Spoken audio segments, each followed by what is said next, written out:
അനിൽജിക്ക് അറിയാലോ, ജനം ടി വിയുടെ പ്രത്യേകത. ഗോവിന്ദപിള്ള, CPM-ന്റെ ഗോവിന്ദപിള്ള പറഞ്ഞിട്ടുണ്ട്, ജനം ടി വിയെ പറ്റി നേരിട്ടല്ലെങ്കിലും കൈരളിക്കാർ പീപ്പിൾ എന്നൊരു ചാനൽ തുടങ്ങിയപ്പോ ഗോവിന്ദപിള്ള പറഞ്ഞു, ജനങ്ങളുടെ ഭാഷയിൽ ജനം എന്നിട്ടിരുന്നെങ്കിൽ എത്ര നന്നായിരുന്നുവെന്ന് ഗോവിന്ദപിള്ള പറഞ്ഞിരുന്നു. പക്ഷെ അത് സാക്ഷാത്കരിച്ചത് ജനം ടി വിയാണ്. അപ്പൊ ജനങ്ങളുടെ, നമ്മുടെ നാട്ടുഭാഷയിൽ ജനം എന്ന പേരിൽ വളർന്നു. മാത്രമല്ല, ആരും തൊടാൻ മടിക്കുന്ന പോപ്പുലർ ഫ്രണ്ടിനെതിരെയുള്ള ഏറ്റവും മികച്ച ജേർണലിസം, പ്രത്യേകിച്ച് വിശിഷ്യ അനിൽ നമ്പ്യാരുടെ നേതൃത്വത്തിൽ നമ്മൾ പലവരും ചർച്ച ചെയ്തു.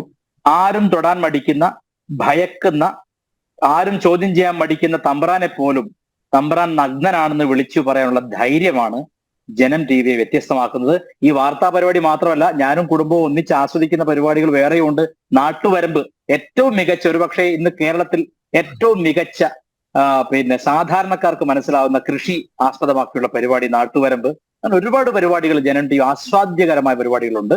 എന്തായാലും മറ്റുള്ളവർ തൊടാൻ മടിക്കുന്നതിനെ തൊടാനും ചോദ്യം ചെയ്യാനുമുള്ള ചങ്കൂറ്റമാണ്, വളരെ ലളിതമായ ഭാഷയിൽ ജനങ്ങളുടെ ശബ്ദമാണ് ജനം ടി വി. ആ ശബ്ദത്തിന്റെ കൂടെ, ആ സിംഫണിയിൽ ഒരു ഉപകരണമായി പ്രവർത്തിക്കാൻ എനിക്കും സാധിക്കുന്നതിൽ വലിയ അഭിമാനമുണ്ടെന്ന് മാത്രം പറഞ്ഞു നിർത്തട്ടെ. ജഗദീശ്വരൻ എല്ലാ അനുഗ്രഹങ്ങളും നൽകട്ടെ.